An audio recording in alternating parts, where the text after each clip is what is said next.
Hello everyone, welcome to Earth Archives. Nowadays, every country has spies who go deep into hostile countries. For example, the Chinese Communist Party sends spies to steal anything of value. However, the Soviet spies in the last century were not much behind. Today, let's talk about how Soviet spies stole US defense secrets during the Cold War in the last century.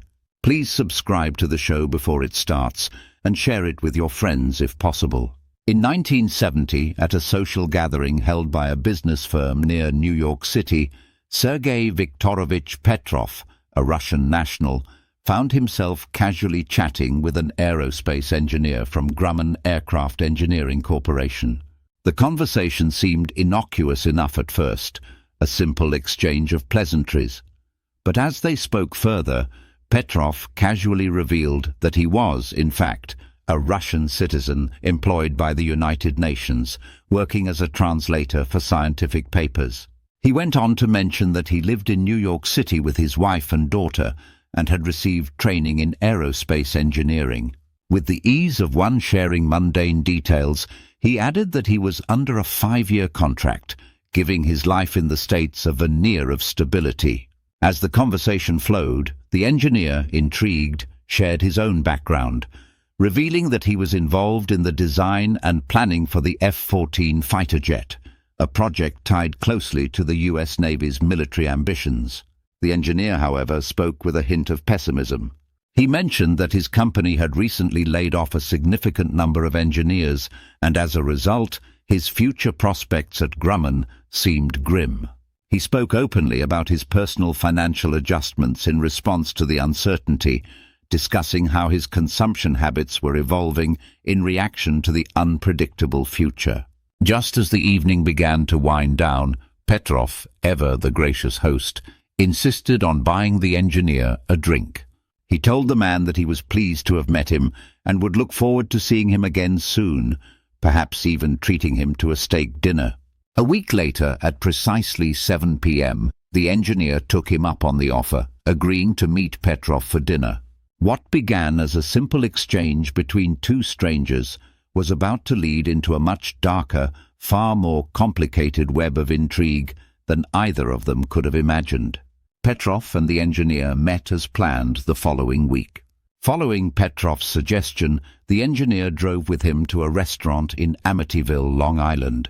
Over the next 2 hours, they discussed a range of general topics, with Petrov at one point mentioning that he had seriously considered starting his own business in the New York area. He added that if the engineer were to lose his job at Grumman, he would be more than happy to hire him. Petrov then casually explained that he was also preparing his doctoral thesis and, as part of his research, was seeking data on the F-14 fighter jet. He offered to pay the engineer for any information he could provide, though he quickly reassured him that he wasn't interested in any classified material. What he specifically wanted, Petrov said, was information on the F-14's wing-sweeping mechanism, a concept that had deeply intrigued him. If the engineer couldn't provide specifics on that, Petrov added, he would still be grateful for any information related to the Grumman factory. Petrov further sweetened the deal by telling the engineer that if he could provide anything of value, he would receive a monthly payment of about $300. The engineer promised to consider the request and said he would let Petrov know his decision after the upcoming engineering conference. He also added, almost as an afterthought, that Petrov would undoubtedly want to attend the meeting, given his keen interest in the topic. However, to his surprise, Petrov replied that he didn't think it would be wise for him to attend the upcoming conference after all. He also cautioned the engineer that, should they encounter each other at any future scientific gatherings, they should avoid showing any signs of recognition. Before they parted ways, Petrov took the engineer's home phone number, but refused to provide his own. They agreed to meet again at the same location at 7 p.m. in about 3 weeks. If, for any reason, Petrov couldn't make it that night, he said they would meet at the same time and place the following Monday. The conversation had been cordial, even friendly, but there was an underlying tension that lingered as they parted ways, the engineer unknowingly walking into a trap set with careful precision. At the end of their second meeting, the engineer began to harbor doubts about Petrov's intentions. Growing suspicious, he reported his concerns to the Grumman Security Office, who in turn immediately alerted the FBI's New York field office. FBI agents interviewed the engineer, and he agreed to meet with Petrov once more in order to uncover the true motives of the Russian. The engineer explained that during their previous discussions, Petrov had seemed particularly interested in the engineer's unstable financial situation. The agent instructed the engineer to continue expressing his need for financial support in future meetings. At the next meeting, Petrov urged the engineer to be cautious of any reports or publications related to the F-14, indicating that he was also interested in any other materials the engineer might come across in his daily work. In response, the American inquired about the monetary compensation he could expect for such materials. Petrov promised to pay between £100 and $300, depending on the value of the information provided. Petrov then asked if the engineer would encounter any difficulties when removing materials from the factory. He suggested that if the engineer could borrow the requested data overnight, he would return it the next day. Despite his earlier claim that he did not need any classified information, Petrov now emphasized that any classified material the engineer could provide would be more valuable. The meetings between Petrov and the engineer continued almost monthly, always on Monday evenings at different restaurants on Long Island. At the end of each meeting, the date, time and location for the next one were agreed upon, along with alternative meeting dates in case either party couldn't attend. As their relationship progressed, the engineer submitted report after report to Petrov. For each, the Russian would give the engineer a small payment, usually around $250. But Petrov never stopped pressuring the engineer for more technical reports on the F-14, particularly the classified ones. The engineer, however, continued to bring only routine reports to the meetings, explaining that the classified reports were difficult to obtain. Petrov then suggested the engineer request a transfer to another area of the Grumman plant, where he could have access to a wider variety of engineering materials.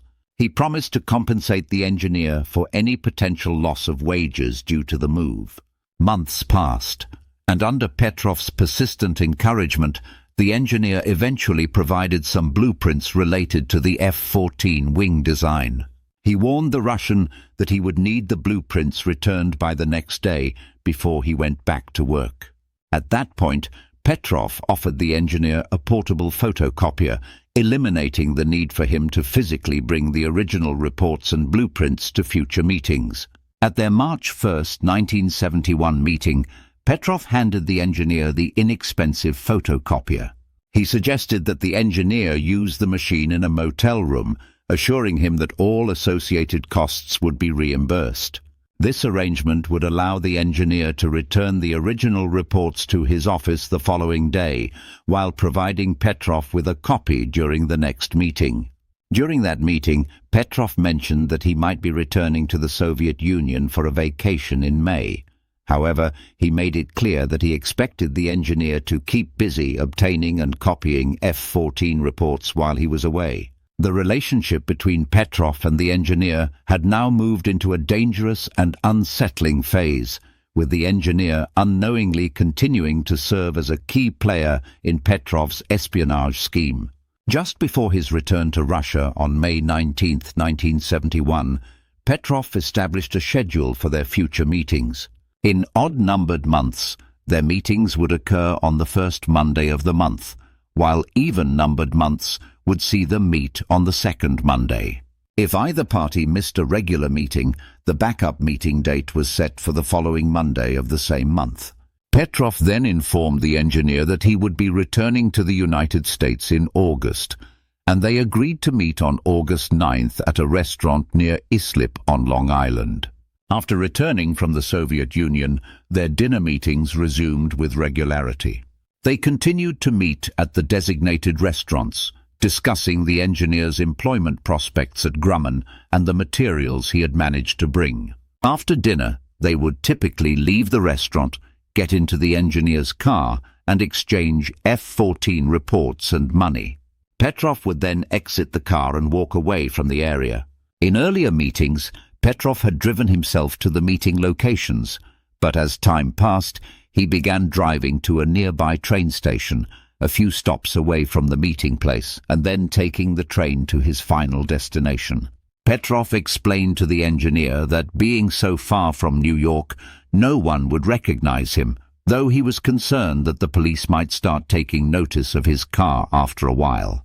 At the meeting on November 1st, 1971, Petrov provided the engineer with a specially modified 35mm camera. The camera was capable of taking 72 pictures from a single roll of 36 exposures. It came with several rolls of film and a high-intensity light. Petrov instructed the engineer on how to operate the camera, advising him to use both the camera and the photocopier until he became proficient at handling the device. Petrov explained that taking photos of the engineering reports would make it far easier to pass them along. The engineer could place the film in a cigarette pack and give it to Petrov, who would exchange it for a similar pack of cigarettes. At their meeting on January 3rd, 1972, Petrov told the engineer that his contract with the United Nations might end in October or November of that year. He explained that if he had to return to Russia, he would introduce the engineer to a colleague who could continue doing business with him. Petrov added that if he failed to appear at their designated meeting place on the first 2 Mondays of the month, the engineer should go to a cinema in Freeport, Long Island, by the following Monday. There, he would need to walk out of the theater's entrance on the right side precisely between 7 o'clock to 7:07 p.m. and again between 7:30 to 7:35 p.m. "Are you interested in buying a 1930 Ford?" Petrov asked. The engineer, a man born in 1930, replied, "Yes, I am." As an additional precaution, Petrov handed the engineer half a dollar bill, while the engineer was given the other half. This strange arrangement was just one more element of the carefully orchestrated exchanges that had now gone on for more than a year. On February the 14th, 1972, they met for the 15th and final time at a restaurant near Patchogue on Long Island. The engineer, as planned, brought a few confidential pages from the F-14 project report, which visibly pleased Petrov. He then mentioned that given how smoothly their business had been running, he wanted to minimize the chances of anyone recognizing them together. He shared a plan to use walkie-talkies to eliminate unnecessary personal contact during future exchanges. Unaware that he was about to be arrested that evening, Petrov promised to bring the walkie-talkie to their next meeting. He instructed the engineer to place the roll of Grumman reports inside a small metal container and then encase it in Paris plaster bricks. The engineer was to place the brick at a designated spot and send a radio signal to Petrov, who would be positioned about half a mile away. After receiving the signal, Petrov would wait for approximately an hour and a half before retrieving the plaster brick. Petrov also explained that, for the first 3 months of the new system, the drop-off points for the plaster bricks would be somewhere on Long Island. After that, the locations would shift to the west side of the Tappan Zee Bridge in Rockland County, just north of New York City. When the engineer inquired about the payment for the confidential report he had brought, Petrov responded that he needed to review the report first to determine its value. After their meal, they left the restaurant and got into the engineer's car. At this point, Petrov asked the engineer if he was ready with the confidential material. In response, the engineer pulled a large grey envelope from the back seat of the car. Inside were a copy of the F-14 engineering report, a roll of film containing the same report, and several pages marked confidential from another report. The engineer handed the envelope to Petrov, who placed it into his briefcase. In exchange, Petrov gave the engineer a small white envelope. Then he exited the car and began walking toward the parking lot exit. At that moment, according to their pre-arranged signal, FBI agents swooped in, intercepting and arresting Petrov before he could escape. Realizing the capture was imminent, Petrov attempted to throw his briefcase high into the air to dispose of the evidence. However, it was quickly seized by one of the agents. The game was over. Petrov was taken to the Federal Detention Center in New York City. The following morning, he was brought before a U.S. magistrate in Brooklyn, Eastern District of New York. The U.S. magistrate set bail at $500,000 and ordered that Petrov remain in custody with U.S. Marshals until a Russian translator could be found the next day. Ironically, despite his role as a Russian-English translator at the United Nations, Petrov remained silent during his court appearance, indicating that he did not understand English. A search of Petrov's belongings uncovered 3 index cards, each containing hand-drawn maps of various locations around the New York area. These seemed to be the points where Petrov had planned to use the plaster bricks during his meetings with the engineer.